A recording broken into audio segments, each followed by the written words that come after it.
Hello everybody and welcome to this April bullet journal planning video. We have a lot to go through this month as always, so let's just get started right away.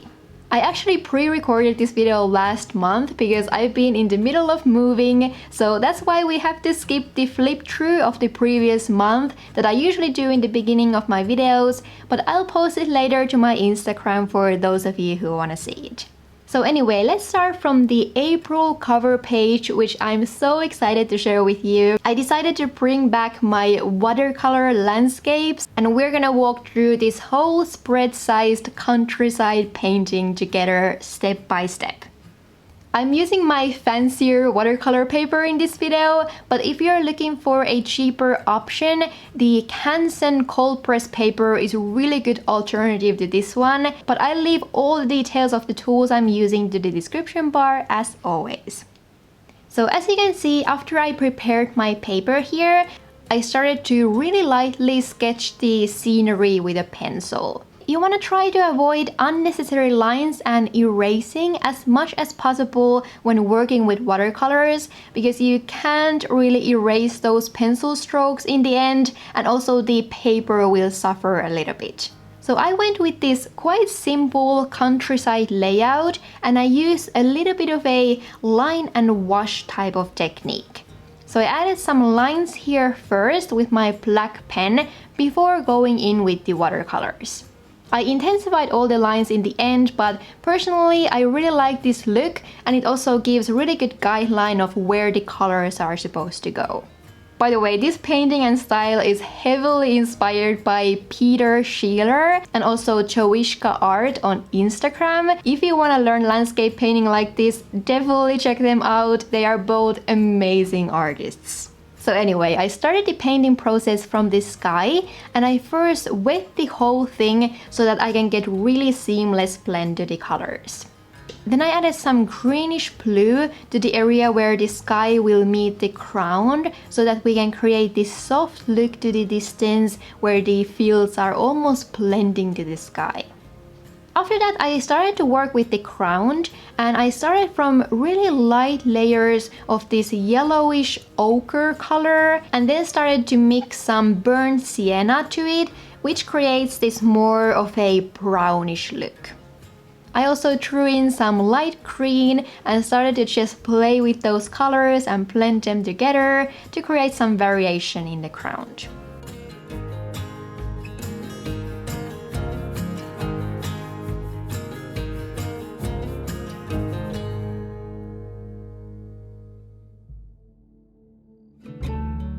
So when we have the first background wash of color, I started to work with the details of this painting. I let everything dry between and then I started to paint these fences and this small house. I'm using the same flat brush throughout this whole painting, by the way, and it worked super well. There was no need for me to change brushes.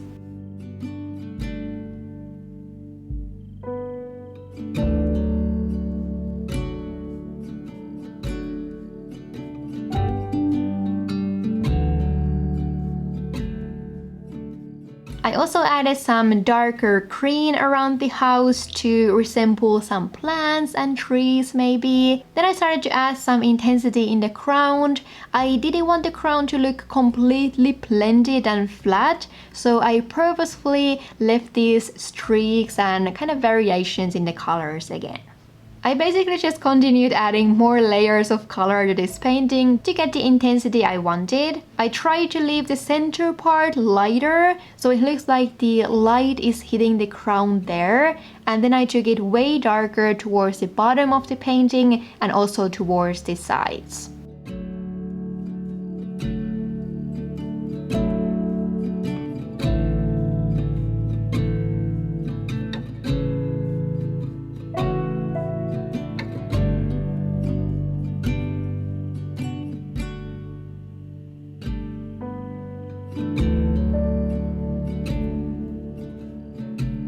I let the whole thing dry again before starting to add those final lines to add some more details to this painting. So I especially added these black lines and dots and these random scribbles to the ground and to the trees, and I tried to avoid the lightest areas. Even though the final painting is pretty simple and minimal, I really like the bright colors and the springy feel of this painting. It was also a really good exercise of blending colors and also working with water, which is still pretty difficult for me. Anyway, after finishing this, I did cut it in half to fit it to my journal, and yes, I did die a little bit inside doing it, but it was inevitable. I used double-sided tape to glue this thing to my notebook. At least this specific one works great and the hold is really strong. Then I finished this whole thing by adding this small April calendar to it, which in my opinion tied this whole page together. So now that the cover page is done, let's move on, and next we are setting up a monthly calendar page that I use to write down all the big events and stuff that I have to remember to move into my weekly pages later. So I started this one with another April title that didn't turn out that great for some reason. You can soon see me fixing it a little bit using my white gel pen, which works great to fix small mistakes like these. I use this white pen at least once in every video because even though I draw everything beforehand with a pencil, I still manage to fail every single time. So anyway, next we're setting up the bigger calendar to this page. I wanted to create this double border around it, and then I fit the whole calendar to the left page and left some room for my YouTube and Instagram planning stuff to the right. I'm hoping to start making more content from April since I have more time now, so any video ideas for extra painting or drawing tutorials, maybe bullet journal supplies or whatever you want to see are very welcome, so let me know. After the calendar is done, let's move on to the decoration piece of this page. You can probably notice that I left the bottom corner empty on purpose so that we could have room for this super simple swan drawing that we are gonna do next. Once again, I don't really know what was the main theme of my April setup, but I wanted to use some fresh, springy colors and create this feel of the nature after the snow has melted and everything is starting to grow again. Anyway, I quickly sketched this swan with a pencil and also added some main lines with my black micron pen. I didn't want to use too much time on this drawing, so I kept it very simple and sketchy on purpose. Swans are so beautiful and not too difficult to draw in my opinion, so I highly recommend you to try this at home as well if you like the end result. So after I was happy with all the lines, I added some color to it using my watercolors again. I used similar colors I had left on my palette from the landscape painting and added some shading to the swan as well as some color to the water. I also drew in some plants to add this bright green color to this page. And in the end, I also added a light wash of these colors around the April title to tie everything together on this page.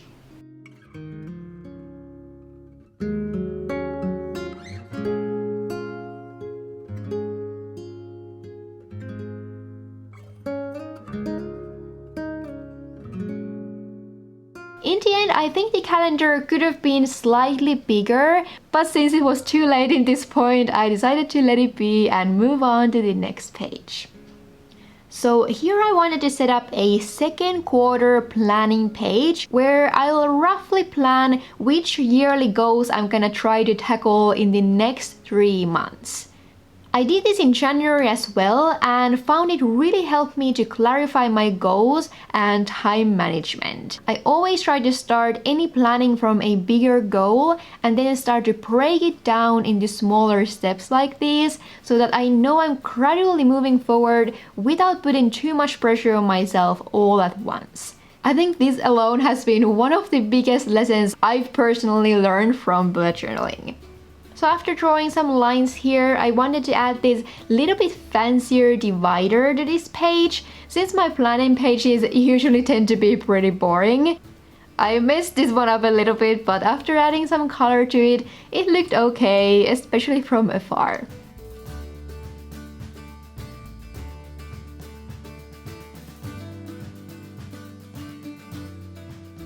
So yeah, nothing that special on this page, but I already know it will be so helpful. But now let's move on. So next I'm gonna set up a morning routine page. I've done this in the past and I really like to have a pretty consistent and efficient morning routine.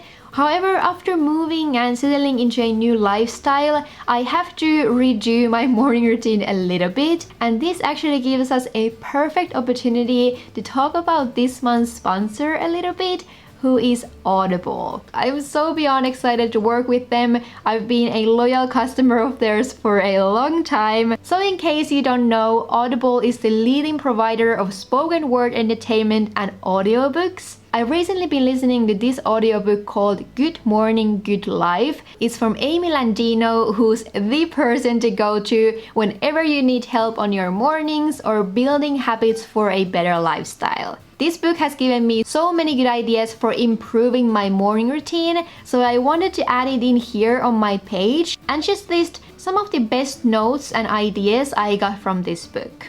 I usually listen to audiobooks whenever I'm driving or cleaning, and recently I've been listening them while drawing and painting as well. If you become an Audible member, you get to pick one audiobook and 2 Audible originals every single month, and also you get access to their daily news and guided meditation programs. And even if you decide to cancel, you still get to keep all your audiobooks forever. So if you want to try out Audible, you can go to audible.com/journalaway or text journalaway to 500 500 to start listening with an exclusive 30-day free trial, which gives you 1 free audiobook and 2 Audible originals absolutely free. Thank you so much for Audible for sponsoring this video. It's so exciting to work with brands that I use in my everyday life, and I feel so grateful that I have that opportunity. I will fill this page and create my new morning routine here later, and I'll definitely share it in my Instagram if you're interested to get some ideas. I have my old morning routine there as well, so feel free to check it out if that's something you're interested in. Anyway, so next I wanted to draw this small flower decoration to this page, just to give this pretty springy look to it. This is super easy to draw, and I tried to keep it really airy and minimalistic in a way. So after drawing this with my black pen, I added just tiny hint of color to it using similar colors that we have used this far.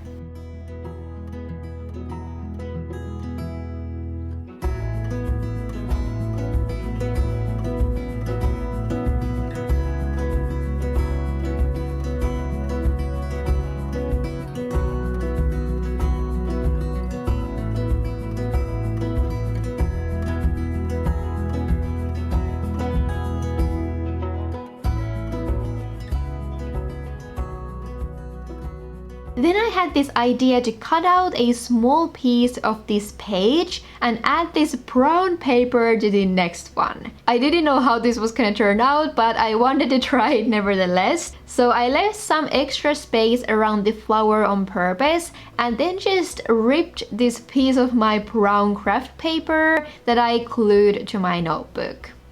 I think this page ended up looking very nice, even though the brown is maybe a little bit weird. The only thing I didn't realize was that now my planning page kind of showed on the next one a little bit weirdly. I totally didn't take that into account before cutting this page, so I kind of had to just roll with it. But anyway, let's now move on to this page, which will be my first weekly spread of April. I wrote my weekdays here on this brown paper. I'm using a horizontal weekly layout again to write down my daily tasks and any appointments I need to remember. I also added these small details to the lines just to give a little bit more interesting look to this page. Then let's set up this skinnier page next to it where I'm gonna write down some weekly stuff I want to track. I added a small calendar here first and then left some room to my weekly diary. I like to write something down every week, even though I usually forget to do it and then I'm feeling this in the middle of next week. But anyways, I think it's a good habit. Then I drew a similar divider I did on the last page, and I think it tied these together pretty well. Then towards the bottom, I finally set up my regular weekly habit tracker. I always like to have my habit tracker somewhere, and this time I also left room for myself to add some more habits here later. As I mentioned, I'm filming this video a little bit earlier, so I think especially the new morning routine will give me some ideas for new habits to track. So yeah, that's it for this weekly spread. I'm afraid this will be too much for me to set up every week, but maybe I could power these through all at once someday. Anyway, I'm now skipping 4 more pages because I'll actually set up 5 weekly spreads on April. I usually set up the weeklies to the month which has more days on that week, if that makes any sense. I think I might try some half-week spreads in the future. That might be a fun idea to try out. But now we still have the final spread of our April theme to set up, and we'll do some final watercoloring on this spread as well. If you're new here, I always like to set up a monthly review page as my last spread on pretty much all my monthly layouts. So I started this one by writing a simple title, and after that was done, I wanted to paint another landscape, but much smaller this time. I've seen so many of these cute little paintings everywhere, and I really wanted to try it out. So after setting up my paper, I quickly sketched some light guidelines for myself that I can use when adding the colors. I think the best point of these small paintings is that you don't have to come up with that much to make it work. In this one, I personally tried to concentrate on the colors again, and I wanted to create this springy feel that matched with the rest of our monthly colors.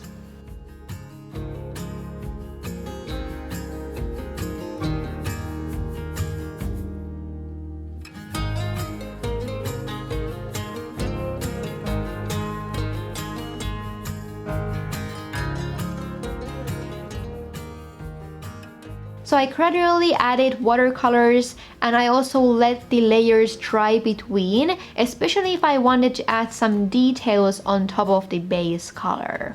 If you want to just intensify the original color, it's better to add more while the first layers are still wet, so you can get a more seamless blend. But if you want to add details on purpose, it's better to let the first layers dry. I created this simple scenery of this small farmhouse again, with some trees and maybe mountains or fields on the background. Nothing special, but this was still really fun to paint, and also it didn't take that much time. I definitely want to paint more of these small things in the future. So after attaching this painting to my notebook, I finished it again with some messy pen strokes and details. I think doing this really gave more character to this painting again. And then I started to work with the rest of this page. I first wanted to add these lines to the top and bottom to kind of frame these pages a little bit, and then I chose the same sandy brown color for my title background, which is the same color I used on my monthly spread as well. Then I wanted to add this random color palette to this page because I felt like it was missing something. So I just used some of the colors I used on the painting and just added them on top of it in these random splashes. After that, I just added some things I want to fill in the end of April. I left room for myself to write some memories. Then I created this grading system I started doing last month. So how this works is that I'll grade all these areas of my life from 1 to 10, and then in long term I hope I'll start to see some patterns of my mood and productivity. But yeah, I guess that finally finishes our springy April theme. I somehow really liked how all of this came together. I was really feeling the fresh colors and landscape decorations, and I really hope you got some ideas from this video as well. I'll have this layout and some new stickers on my Etsy shop for those of you who are interested. No pressure though. Also, if you're new here and want to stay tuned for all the bullet journaling and tutorials in the future, please consider subscribing. It always means a lot. Thank you guys so much for watching. I hope you're having an amazing day or night wherever you are, and see you in my next one. Bye bye!